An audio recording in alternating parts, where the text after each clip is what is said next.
प्रभु यीशु मसीह के सामर्थी नाम में हम मांगते हैं। एक बार आज के दिन के लिए खुदावंद की जितनी तारीफ कर सकते हो कर दो। बाइबल कहती प्रभु यीशु मसीह ने अपने चेलों के पांवों को धोया और यीशु मसीह ने कहा मनुष्य का पुत्र सेवा करवाने के लिए नहीं बल्कि करने के लिए आया है। और अगर आपको यह बात मालूम हो कि अगर आपको अपनी लाइफ में जीतना है, क्योंकि परमेश्वर ने आपको जीतने के लिए बुलाया है। कुछ लोग पैसे में संपूर्ण हो जाते हैं, पैसा कमा लेते हैं, लेकिन फैमिली फेलियर है उनकी लाइफ में, उनके बच्चों की लाइफ में, उनके फैमिली के लाइफ में, हस्बैंड वाइफ के रिलेशनशिप में, सेहत में, अन्य चीजों में वो फेलियर में हैं, वो असफलता में हैं, क्योंकि उन्हें ये बात मालूम नहीं कि परमेश्वर ने अगर इंसान को बनाया है तो उसने सफल होने का एक ही तरीका बनाया है। जीसस क्राइस्ट इसीलिए अपने चेलों को यह बार बार मैसेज दे रहे थे कि तुम सेवा करवाने के लिए नहीं करने के लिए आए हो, क्योंकि परमेश्वर उनको यह बता रहे थे कि जो सफलता परमेश्वर यहोवा ने तुम्हारे लिए चुनी और रखी है वो सिर्फ तुम परमेश्वर के तरीकों से ही ले सकते हो। आपको साउंड समझ आ रहा है सबको? तो जब आप आज का वचन सुनेंगे आपको यह मालूम होगा कि जीसस क्राइस्ट ने हमारे लिए एक एग्जाम्पल सेट किया है। उसने हमें एक ऐसा एग्जाम्पल दिया है जिसे फॉलो करके हम अपनी लाइफ के हर एक पहलू में, कि ऐसा नहीं हम एक जगह पे सफल होंगे और दो जगह के ऊपर असफल होंगे और ये कहते फिरेंगे कि जिंदगी जो है वो एक संघर्ष है। इसलिए मैं कहता हूं कि आप में से एक भी जन ऐसा नहीं होगा जो ये अपनी पत्नी को बोले कि आओ 2 बच्चे पैदा करते हैं कि वो जब बड़े हो जाए तो खूब संघर्ष करें, खूब हॉस्पिटलों में घूमें, बीमार रहें, खूब सा संघर्ष करें, खूब सी बीमारियों को फेस करें। अगर हम ऐसा नहीं कहते और हम अपने बच्चों को, बाइबल कहती बुरे होकर भी अच्छी वस्तुएं देना जानते हैं, तो परमेश्वर भी अपने बच्चों को संघर्ष करने के लिए पैदा नहीं करता। लेकिन बाइबल कहती हमने परमेश्वर के रास्तों को छोड़ा है, हमने परमेश्वर के रास्तों से हम अलग हुए हैं, जिसके कारण हमारी लाइफ में संघर्ष है, हमारी लाइफ में फेलियर है। भजन संहिता 110 उसकी 1 और 2 आयत को आज हम पढ़ेंगे। उसमें लिखा है, मेरे प्रभु की यहोवा की वाणी यह है कि तू मेरे दाहिने बैठ जब तक कि मैं तेरे शत्रुओं को तेरे चरणों की चौकी ना कर दूं। The Lord said unto my Lord, sit thou at my right hand until I make thine enemies thy footstool। तेरे पराक्रम का राजदंड यहोवा सिय्योन से बढ़ाएगा और तू अपने शत्रुओं के बीच में शासन कर। सब बोलो आमीन। ये वचन जैसा आप समझ रहे हैं उससे कहीं अधिक लाखों गुना गहरा है। इसमें लिखा, परमेश्वर ने मेरे प्रभु से कहा, यह जीसस क्राइस्ट के लिए वचन बोला गया है कि तू मेरे दाहिने हाथ बैठ जब तक कि मैं तेरे शत्रुओं को तेरे चरणों की चौकी ना कर दूं। उसने कहा मेरे दाहिने हाथ बैठ, sit thou at my right hand. Sit का मतलब है बैठने, का मतलब है यशब। यशब 3427वां शब्द है इब्रानी का, जिसे बैठने के लिए इस्तेमाल किया गया कि तू मेरे दाहिने हाथ बैठ। बैठने का मतलब है इब्रानी भाषा में यशब। यशब का मतलब है सेटल होना। यशब का मतलब है कि परमेश्वर के दाहिने हाथ पे सेटल हो जाना, अपने आप को ठहरा लेना, अपने आप को वहां सेटल कर लेना। एक होता है कि आपके मन में डाउट है कि पता नहीं परमेश्वर ने मेरा काम करना है कि नहीं करना, क्या मैं पवित्रताई में जीऊं या ना जीऊं, क्या मुझे और भी जगह जाना चाहिए, क्या मुझे और भी विकल्प खोजने चाहिए कि नहीं खोजने चाहिए। यह वचन उन लोगों के लिए नहीं है। परमेश्वर ने कहा sit thou at my right hand. Sit का मतलब है कि मेरे दाहिने यशब, उसने कहा मेरे दाहिने हाथ यशब कर, यानी सेटल हो जा। दाहिने हाथ का मतलब क्या है? यशब का मतलब है कि टू रिमेन सेटल, अपने आप को सेटल कर लेना, अपने आप को बांध लेना। ऐसा बांध लेना कि फिर आपके पास, आपके दिल में और कोई भी विकल्प नहीं है। आप ये नहीं सोच रहे हो कि अगर परमेश्वर काम नहीं करेगा तो मेरे पास ये एक ऑप्शन है। अगर परमेश्वर ऐसा नहीं करेगा तो मैं यहां चला जाऊंगा। ये उन लोगों के लिए वचन नहीं है। इसीलिए आप ये नोटिस करते हैं कि क्रिश्चियनिटी में हर एक व्यक्ति जीत की गवाही के साथ खड़ा नहीं होता। हर एक पास्टर भी ऐसी गवाहियों के साथ खड़ा नहीं होता, क्योंकि ये एक चुनाव है। ये चुनाव है आपका कि आप परमेश्वर के वचन के ऊपर उस तरह से खड़े रहेंगे जिस तरह प्रभु यीशु मसीह खड़े रहे थे। प्रभु यीशु मसीह को कहा गया था कि मैं तुम्हें भेजता हूं, तो प्रभु यीशु मसीह ने कहा जिस तरह पिता मुझे भेजता है मैं तुम्हें भेजता हूं। यानी जो कोई वचन परमेश्वर यीशु मसीह के लिए लिखा गया है वो वचन आपके लिए भी लागू होता है, क्योंकि वचन कहता है कि जिस तरह पिता ने प्रभु यीशु मसीह को भेजा उसी तरह से आपको परमेश्वर जीसस क्राइस्ट यीशु ने भेजा हुआ है। कितने मेरी बात को समझ रहे हैं? तो जो वचन परमेश्वर यीशु मसीह के लिए लिखा गया है वो वचन आपके ऊपर भी लागू होता है, क्योंकि वचन कहता है कि हम जब जीसस क्राइस्ट के लहू के ऊपर विश्वास कर लेते हैं तो हम उसके संगी वारिस हैं। संगी वारिस होने का मतलब होता है कि एक प्रॉपर्टी है उसके दो वारिस हैं, 50-50%। इसलिए परमेश्वर ने कहा जब तुम मुझ पे यकीन कर लोगे तो तुम परमेश्वर की चीजों के साथ यीशु मसीह के संगी वारिस होंगे। यानी यीशु मसीह और तुम्हारा हिस्सा सेम होगा, और जो वचन परमेश्वर के लिए लिखा गया है वो वचन तुम लोगों के लिए और मेरे लिए भी लिखा गया है। तो अब जहां पर लिखा गया है कि तू मेरे दाहिने हाथ बैठ, यानी दाहिने हाथ बैठने का मतलब क्या है? कि परमेश्वर आपको डायरेक्शंस बता रहा है कि मेरे खब्बे बह जा, मेरे सज्जे बह जा, ऐसा नहीं है। परमेश्वर के दाहिने हाथ बैठ, परमेश्वर के बाहिने हाथ बैठ, इसका बहुत बड़ा मतलब है। जब आप वचन में पढ़ते हैं तो प्रभु यीशु मसीह ने दाहिने और बाहिने का मतलब समझाया है। परमेश्वर ने अपने चेलों से कहा अंत के दिनों में मैं भेड़ों और बकरियों को अलग अलग कर दूंगा। मैं अपने बाईं तरफ के लोगों को, यानी मैं बकरियों को, बाईं तरफ के लोग वो हैं, कहते ना पुट्ठे हाथ। केड़ा पुट्ठा हाथ? पुट्ठा हाथ केड़ा है? भैनों ਨੂੰ ज्यादा पता होना जो लड़दियां दी तेरे पुट्ठे हाथ दी चपेट मार। हाँ? तो पुट्ठा हाथ केड़ा है? खब्बा। हाँ, इन्हों पुट्ठा क्यों कहते? परमेश्वर ने कहा जो पुट्ठे लोग होंगे, जो गलत लोग होंगे, जो शिक्षाओं पर नहीं चले, वचन को मानकर भी व्यभिचार किया, वचन को मान के भी चोरी की है, वचन को मान के भी वो परमेश्वर के वचनों के ऊपर जिन्होंने मन नहीं लगाया, मैं उन बकरियों से जो लेफ्ट हैंड साइड होंगी बोलूंगा कि जाओ और उस नरक के लिए जो तुम्हारे लिए तैयार किया गया, और अपनी भेड़ों को जो दाहिने हाथ बैठी होंगी, मैं उन दाहिने हाथ वाले लोगों से कहूंगा जाओ उस स्वर्ग के लिए जो तुम्हारे लिए तैयार किया गया है। बाहिने दाहिने का मतलब यह नहीं कि आप चर्च में अगर बाहिने हाथ बैठे आप गलत हैं, नहीं, यह मतलब नहीं है। जब परमेश्वर बाहिने और दाहिने की बात करता है तो परमेश्वर यह बात कर रहा है कि दाहिने हाथ बैठने का मतलब है कि आप परमेश्वर के राइट हैंड में हैं, यानी जो कुछ परमेश्वर के वचन में लिखा है आप उसको पूरा करने के लिए तैयार हैं, चाहे आप उसमें आपको दुखी होना पड़े, चाहे आपको नुकसान सहना पड़े, चाहे आपको सताव सहना पड़े, चाहे आपको कोई भी चीज सहनी पड़े, चाहे आपको परिवार छोड़ना पड़े, चाहे आपको किसी भी तरह का कोई भी सताव सहना पड़े, लेकिन आप परमेश्वर के दाहिने हाथ को कभी भी छोड़ेंगे नहीं। उसने कहा मेरे दाहिने हाथ, यानी जो मैं तुझसे कह रहा हूं उस राइट जगह के ऊपर तू बैठ जा, यशब कर। यशब का मतलब है to tarry, to remain, settle होना। यानी जो कुछ परमेश्वर के वचन में लिखा है कि सही है वहां सेटल हो जाना, वहां पर खड़े हो जाना, वहां पर शादी कर लेना, आप बोल सकते हो, वहां पे सेट हो जाना कि अब मैं, लोग बोलते नहीं जी मैं तो अब कनाडा सेट हो गया, मैं तो इंडिया के बारे में सोच भी नहीं सकता हूं, मैं तो फॉरेन चला गया, मैं तो यहां आता हूं मेरे को मिट्टी फील होती, लोग ऐसा बोलते हैं। मैं तो यहां की गर्मी अब फील नहीं कर सकता है, यहां की गर्मी मुझे सहन नहीं होती, लोग ऐसा बोलते हैं, मैं वहां सेटल हो गया हूं।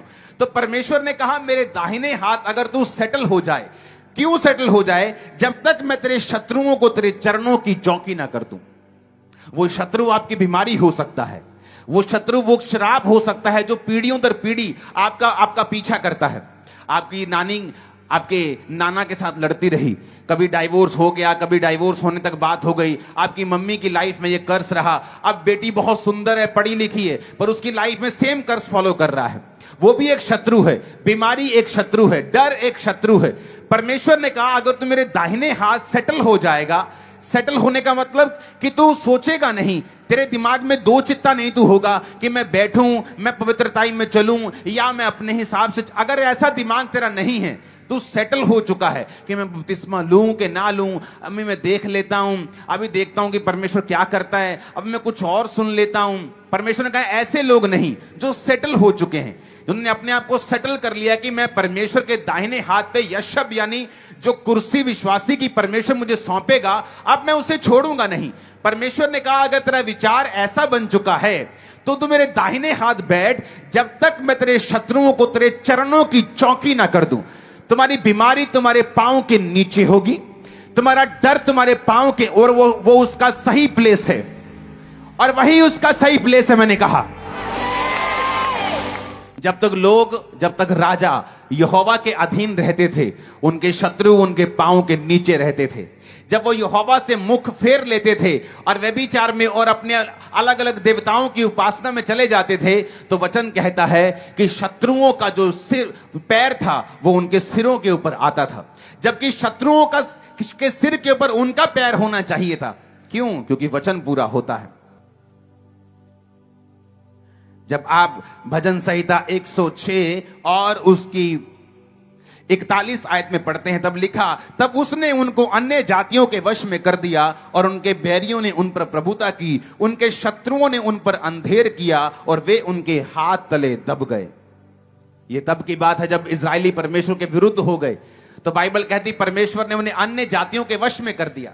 जबकि वचन ये कहता है, परमेश्वर ने कहा था कि मैं तुम्हें सब जातियों में से श्रेष्ठ बनाऊंगा। आप जानते हैं परमेश्वर बदला नहीं, वो कहता मैं युगानुयुग एक सा रहने वाला परमेश्वर हूं। क्यों परमेश्वर कहता है कि मैं मैंने तुम निकम्मे को, मैंने तुम्हें निर्बल को क्यों चुन लिया? ताकि तुम्हें एक एग्जाम्पल बना सकूं, और जो अपने आप को मजबूत समझते हैं तुम्हें इतना मजबूत कर सकूं कि वो भी लज्जित हो जाएं कि परमेश्वर ने कमजोर को चुन के हमारे सिर के ऊपर बिठा दिया है। आज भी उसकी यही योजना है। कुरिन्थियों में यही कहता है, वो कहता क्या तुम नहीं जानते परमेश्वर ने जगत के निर्बलों को चुन लिया? क्या तुम नहीं जानते परमेश्वर ने जगत के तुच्छों को चुन लिया? लेकिन तुच्छ, एक निर्बल, एक कमजोर करे क्या? वो परमेश्वर के दाहिने हाथ बैठे ताकि परमेश्वर उसको मजबूत कर सके। क्योंकि जो बाहिने हाथ बैठे हैं, परमेश्वर उनको मजबूत नहीं कर सकता, क्योंकि वो उनके शत्रुओं को उनके चरणों की चौकी नहीं करेगा। वो दाहिने हाथ कहता मेरे बैठ, राइट स्टैंडिंग कर, मेरे साथ सही चल, तो मैं तेरे शत्रुओं को तेरे चरणों की चौकी कर दूंगा। आज गरीबी क्यों आपके चरणों के नीचे नहीं है? आज क्यों आप चाहते हुए भी गरीबी से बाहर नहीं आ पाते? क्यों? क्योंकि आप परमेश्वर के हाथ राइट स्टैंडिंग में नहीं हैं। आज लोग टाइथ पे नहीं करते, आज लोग प्रार्थना में नहीं हैं, आज लोग परमेश्वर के वचन से दूर हैं। बड़ी मीटिंग में चर्च चले जाएंगे, उसके बाद ऑनलाइन अटेंड करेंगे। ऐसा नहीं होना चाहिए। आपको राइट स्टैंडिंग में, राइट दाहिने हाथ बैठना है, जब तक कहता मैं तेरे शत्रुओं को तेरे पैरों की चौकी ना कर दूं। जबकि वचन कहता है कि मैं तुम्हें अन्य जातियों में से श्रेष्ठ करूंगा, सब जातियों में मैं तुम्हें सिर बनाऊंगा, मैं तुम्हें पूंछ नहीं ठहराऊंगा। तो वचन यहां पे कहता है कि उन्हें अन्य जातियों के परमेश्वर ने उन्हें वश में कर दिया, उनके बैरियों ने उन पर प्रभुता की, शत्रुओं ने अंधेर किया, वे उसके हाथ के नीचे दब गए। आज कितने क्रिश्चियन जो बीमारी के हाथ के नीचे दबे हुए हैं, गरीबी के श्राप के नीचे दबे हुए हैं। कुछ करने की जरूरत नहीं है। बाइबल कहती है ना बल से ना शक्ति से, बल्कि उसकी आत्मा के द्वारा। आपको सिर्फ तौबा करने की जरूरत है। परमेश्वर आज से मैं राइट स्टैंडिंग में तेरे दाहिने हाथ यशब करता हूं, बैठता हूं, सेटल करता हूं। मार, रख, जिला ले, मार दे, दुखी कर दे, कुछ भी कर दे, आज से तू मेरा परमेश्वर है। चंगा कर ना कर, आजाद कर ना कर, आज से तेरे अलावा मेरा और कोई परमेश्वर नहीं। देखो क्या होता है, देखो 3 साल में क्या होता है, देखो 7 साल में क्या होता है, देखो 15 साल में कैसे सिचुएशंस आपकी पूरी फैमिली की, जनरेशन की वो चेंज करके रख देता है। पहले हफ्ते में वो आपको चिन्ह दिखाना शुरू कर देता है, आपको बनाना फिर शुरू करता है। साल दर साल आप ऊपर की ओर जाते हैं, शत्रुओं को पांव की वो चौकी करता है। जैसे मैं आपके शत्रुओं को आपके पांव की चौकी बनता हुआ देख रहा हूं। आमीन। मेरे को खड़कने वाला चाहिए शैतान के कानों के बीच में। हालेलुया। उसका वचन बहुत गहरा है। उसने कहा यशब एट माई राइट हैंड, मेरे दाहिने हाथ तू बैठ जा। हालेलुया। दाहिने का मतलब है इब्रानी भाषा के 3225वां शब्द यामीन। कि दाहिने हाथ बैठ, जो मैं कह रहा हूं वो कर। आगे लिखा है, तेरे पराक्रम का राजदंड यहोवा सिय्योन से बढ़ाएगा। तू अपने शत्रुओं के बीच में शासन कर। उसने ये नहीं कहा तू अपने शत्रुओं के बीच में सरवाइव कर, अपने शत्रुओं के बीच में तेरी जिंदगी कट जाएगी। उसने कहा तू शासन करेगा, रूल करेगा। उसने कहा तू तेरे पराक्रम का राजदंड, the Lord shall send the rod of thy strength out of Zion. उसने कहा तेरे पराक्रम का राजदंड यहोवा सिय्योन से बढ़ाएगा। हिंदी में थोड़ा सा ट्रांसलेशन में परफेक्शन नहीं होती, इसलिए मैं इब्रानी भाषा आपके साथ लेकर बैठता हूं और इंग्लिश लेके बैठता हूं, पंजाबी लेके बैठता हूं, ताकि हम सारी भाषाओं को पढ़ के उसका निचोड़ निकाल सकें। The Lord shall send the rod of the strength. उसने कहा वो तुम्हारी जो स्ट्रेंथ वाली रॉड है ना, स्टाफ, लाठी, तुम्हारी ताकत की लाठी। मूसा के पास वो लाठी थी कि नहीं थी?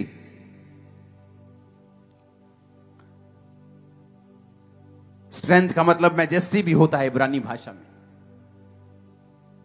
कि वो ग्लोरियस लाठी, वो ग्लोरियस अधिकार परमेश्वर ने कहा जो मूसा के हाथ में था। वो लाठी परमेश्वर ने कहा समुद्र के सामने कर, वो दो भाग हो जाएगा। परमेश्वर कहता वो अधिकार भी तुझे देगा, शैतान के ऊपर, बीमारियों के ऊपर, परिस्थितियों के ऊपर। तुम प्रार्थना करोगे, लोगों के दिमाग चेंज हो जाएं अधिकारों के साथ। तुम प्रार्थना करोगे, वो रास्ते खोल देगा। तुम प्रार्थना करोगे, तुम्हारी फाइल 10% होगी, रिजल्ट 100% होगा। पर कहता वो कहां से आएगी, ये समझने वाली बात है, ये लोग भूल जाते हैं। परमेश्वर ने कहा तेरा जो राजदंड होगा वो सिय्योन से आएगा। The Lord shall send the rod of the strength out of Zion, कि जो तुम्हारी स्ट्रेंथ की रॉड है, तुम्हारी मेजेस्टिक जो लाठी है, जो अधिकार है, जो पावर है, वो परमेश्वर कहता मैं सिय्योन से भेजूंगा। क्या है सिय्योन?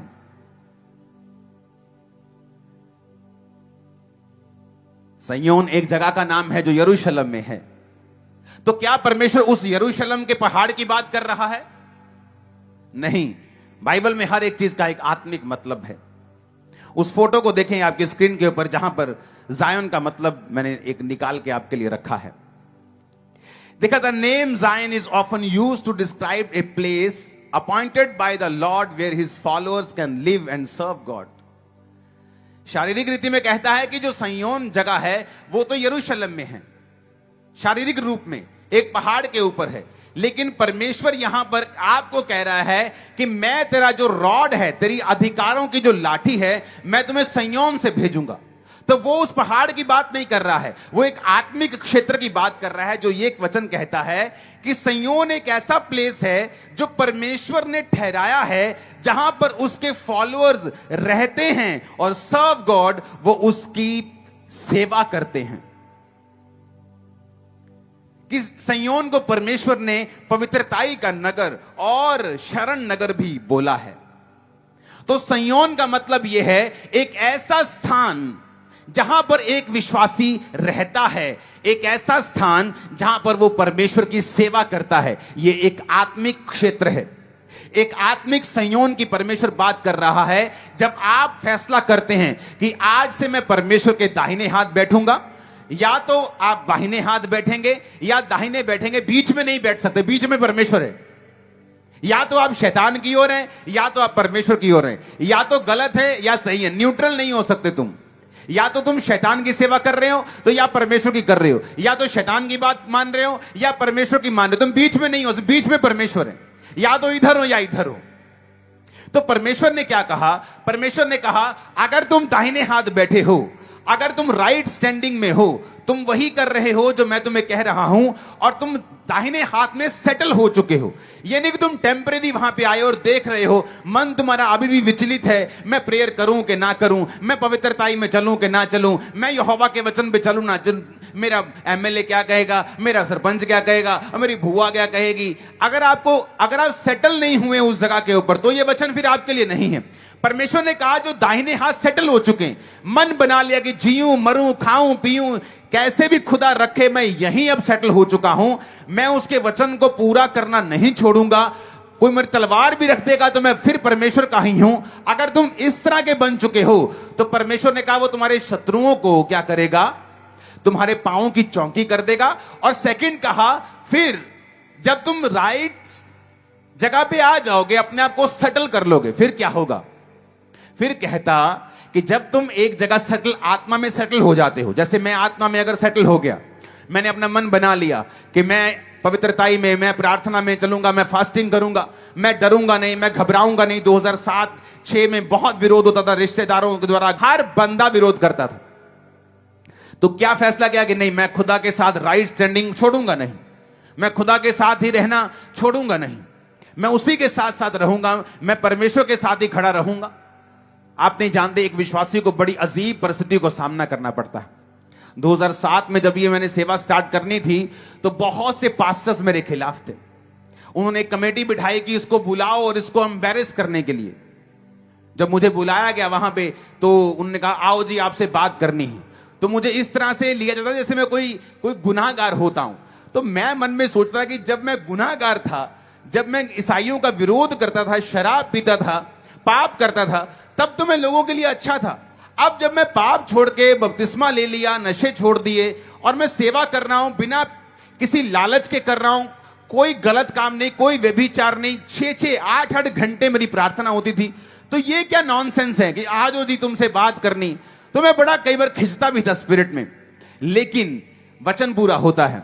तो मुझे बुलाया गया, वहां पे सब लोग इकट्ठे थे, जो दोष लगाने वाला था या लगाने वाली थी वो भी वहां पे थी। तो उन्होंने कहा ठीक है जी आप अपनी अपनी बात दोनों बताओ क्या चीज है। तो मैं अपनी टीम 2-4 लोगों को लेके गया था। मैंने कहा तुम मेरे लिए प्रार्थना करना, और सारी रात मैं प्रार्थना करके गया। आप इमेजिन करो परमेश्वर का वचन कैसे पूरा हुआ। जब उस बंदे को बोला गया या औरत जो भी वो था, वो बोला गया कि चल खड़ा होके अपने दोष बता, क्या तू चाहता है। आप इमेजिन करना, वो इतना चालाक इंसान है। मैंने इस धरती के ऊपर बहुत कम लोग इतने शारीरिक रूप से चालाक देखे हैं। मैं बोलता कि मैं तेरी चालाकी को मैच नहीं कर सकता, लेकिन कई बार वो बुद्धि शैतानी होती है, और जो आपके अंदर बुद्धि होती है वो नुकसान पहुंचाने वाली नहीं होती, बल्कि परमेश्वरीय होती है। लेकिन जो परमेश्वरी बुद्धि होती है वो हमेशा जीतती है। जब वो बंदा शख्स खड़ा हुआ और उसने जब बोलना शुरू किया, वो ब्लैंक हो गया, जैसे किसी के दिमाग से कोई जैसे पेज नहीं हटा लेता, वो पेज ही हट गया उसका। उसको मालूम भी नहीं कि बोलना क्या है। वो भी हक्का बक्का या हक्का बक्की, खड़ा है या खड़ी, वो देख रहा है कि क्या बोलूं, भूल गई, मैं भूल गया सारा कुछ, अरे क्या हुआ ये। और जब उन्होंने कहा ठीक है अंकुर को खड़ा करो, और जब मैं खड़ा हुआ, मैं 10 मिनट बोला, मैंने कुछ तैयार नहीं किया था, जो सच्चाई थी 10 मिनट वहां पे पिन ड्रॉप साइलेंस थी, और जिंदगी में मुझे दोबारा कभी नहीं बुलाया फिर उन्होंने। हालेलुया। तो परमेश्वर ने कहा मैं तेरे शत्रुओं को तेरे पांव की चौकी कर दूंगा। ये तब होगा अगर आप राइट स्टैंडिंग में हैं। ऐसा नहीं हो सकता कि एक तरफ से आपकी जिंदगी में कमियां हैं, पाप हैं, और दूसरी तरफ से आप कहें परमेश्वर मेरे शत्रुओं को मेरे पांव की चौकी करे। परमेश्वर ने कहा तेरी जो स्ट्रेंथ है ना, तेरी जो रॉड है, स्ट्रेंथ जो है, वो संयोन से, यानी उस जगह से निकलेगी जब तू सेटल हो चुका होगा और सर्व कर रहा होगा, सेवा कर रहा होगा। क्या कर रहा होगा? फिर से पढ़ेंगे उसको, जायन वाले वर्ड को। उसे कहा जायन एक ऐसा प्लेस है जहां उसके फॉलोअर्स रह सकते हैं, can live and serve God, कि वो खुदा की सेवा कर सकते हैं और वहां रहते हैं। यानी खुदा के दाहिने हाथ पे आना, सेटल होना, उसके बाद वहीं रहना और फिर परमेश्वर की सेवा करना। क्योंकि अगर आप कहें कि मैं परमेश्वर के दाहिने हाथ बैठा हूं, मेरे जीवन में कुछ भी प्रॉब्लम नहीं है, कोई ऐसा बड़ा पाप नहीं है, वो छोटी मोटी गलतियों की परमेश्वर परवाह नहीं करता, आप परफेक्ट होते जाते दिन प्रतिदिन, कोई ऐसा बड़ा पाप आपकी लाइफ में नहीं है, तो आपकी लाइफ में यह निशानी ये होगी कि आप प्रभु की सेवा में चले गए होंगे। कोई सुसमाचार कर रहा होगा, कोई पैसों से सपोर्ट कर रहा होगा, कोई अपने पास्टर्स अपनी सेवकाइयों के लिए प्रार्थना कर रहा होगा, कोई सुसमाचार का काम कर रहा होगा, कोई क्रूसेड करवाने के बारे में सोच रहा होगा। आप इनडायरेक्टली सेवा करना शुरू कर देंगे, आप रोज प्रचार करना शुरू करेंगे, अपने साथियों को, दोस्तों को, रिश्तेदारों को परमेश्वर के बारे में बताएंगे। तो परमेश्वर ने कहा जब तू राइट जगह पे आ जाएगा, अपने आप को सेटल कर लेगा, उसके बाद जब तू सेवा करना शुरू कर देगा, तो उस प्लेस से, जायोन से, जहां तू सेवा करेगा, मैं एक रॉड निकालूंगा जो तेरी ताकत की होगी। उसके बाद कहता तू अपने शत्रुओं के बीच में शासन करेगा। यह रोड मैप है। मैंने कहा शैतान तुम्हारी लाइफ में, उसको कुछ भी ना करना पड़े, चाहे आपकी लाइफ में उसको अलग अलग तरह की खूबसूरत डिस्ट्रैक्शंस भेजनी पड़े, उसको आपकी लाइफ में आपको लालच देना पड़े, और वो कुछ भी करने के लिए तैयार है ताकि आप राइट जगह पे ना हो और उसके बाद आप सर्व ना करें। क्योंकि अगर आप राइट प्लेस पे नहीं हैं, आप राइट हैंड में नहीं हैं, आप सर्व नहीं कर रहे हैं, परमेश्वर आपको नहीं जानता। आपने आपके हिसाब से आप गा रहे हैं, आपने कैमरा पकड़ा हुआ है, लेकिन परमेश्वर के हिसाब से वो नहीं जानता आपने क्या किया है। वो उन्हीं को जानता है जो राइट हैंड पे हैं और वहां पे सेटल हो गए हैं, टेरी कर चुके हैं, बंध चुके हैं, शादी कर चुके हैं, उसके साथ जीने मरने का वादा करके खड़ चुके हैं। और जब वो वहां से सेवा करते हैं, परमेश्वर ने कहा उस सेवा वाले स्थान से, आत्मिक स्थान से, मैं तुम्हें एक रॉड दूंगा, तुम्हारी ताकत की स्टाफ दूंगा, तुम्हें एक लाठी दूंगा। उसके बाद तुम अपने शत्रुओं के बीच में सर्वाइव नहीं करोगे, शासन करोगे। तुम्हारा टाइम आ चुका रूल करने का इन जीसस नेम। आप मेरी बात समझ रहे कि नहीं? हां, आप समझ रहे कि नहीं? परमेश्वर ने कहा कि तू अपने शत्रुओं के बीच में शासन कर।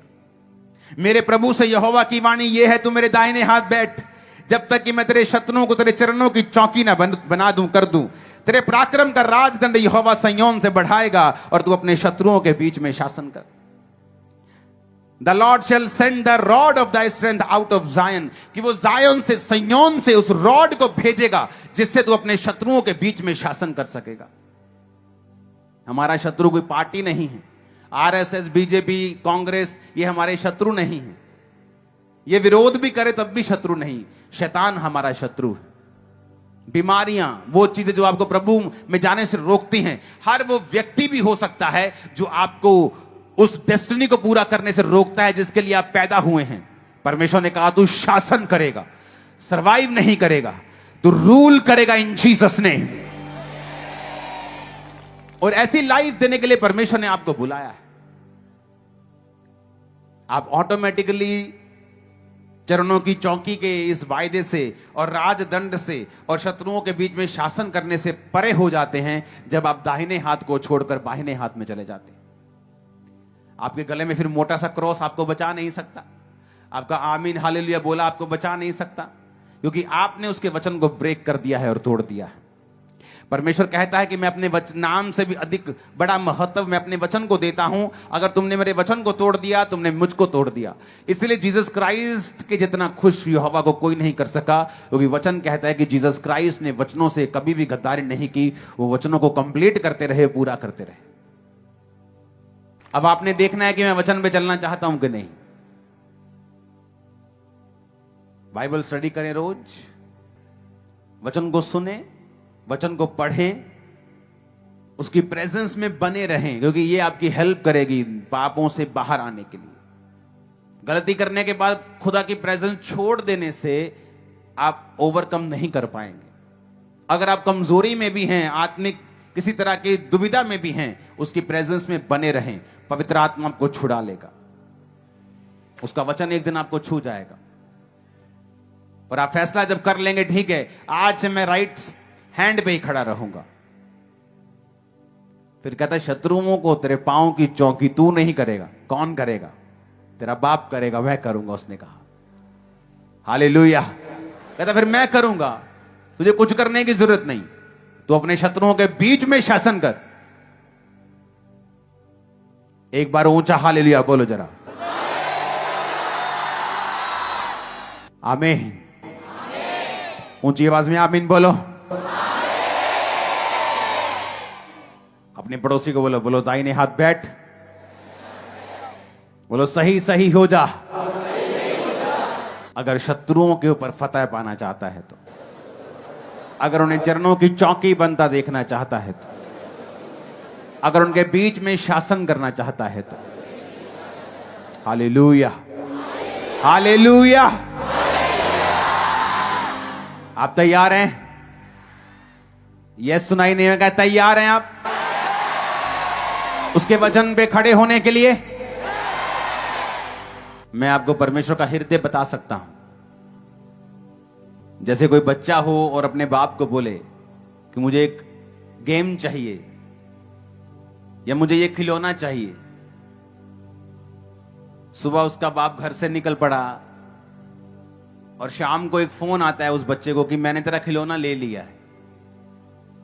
आप जानते, बच्चा एक्साइटेड होता है कि बाप जब घर में आएंगे पिताजी तो मुझे खिलौना देंगे। आपको पता है कि अगर बच्चा एक्साइटेड है तो बाप भी एक्साइटेड होता है उस बच्चे की खुशी को देखने के लिए। उसी तरह से परमेश्वर, आप नहीं जान सकते वो कितना एक्साइटेड रहता है कि काश आप उसके वचन पे खड़े हो जाएं और वो आपको उठा के एक एग्जाम्पल बना सके। इसलिए शैतान यूथ लोगों को धोखा देता है, उनको पाप में रखता है ताकि वो कभी एग्जाम्पल ना बन सके, हमेशा संघर्ष करे। और जब तक वो एक फैसला नहीं ले लेते, मैं लास्ट लाइन बोल के खत्म करूंगा। मैंने कम बुद्धिमान लोगों को देखा है। क्या बोला मैंने? शारीरिक रूप से बहुत कम बुद्धिमान लोग, मैं उन्हें जानता हूं पर्सनली। जब मैं उनके साथ बैठता हूं तो तौबा तौबा ही है। मतलब बहुत बुद्धि ठीक, बहुत ठीक ठाक है मतलब, लेकिन उन्होंने अपनी लाइफ में ग्रेट हाइट्स अचीव कर ली हैं पवित्रताई के कारण। सिर्फ पवित्रताई के कारण। पवित्रताई के कारण परमेश्वर की बुद्धि उनमें काम करती रही और उनको बचाती रही, और गरीबी के श्राप को तोड़कर वो आगे निकल गए। यह आपका फैसला होगा। वो थोपता नहीं है। ये 2 लाइनें जिसको समझ आ जाएंगी, भजन संहिता 110 उसकी 1 और 2 आयत,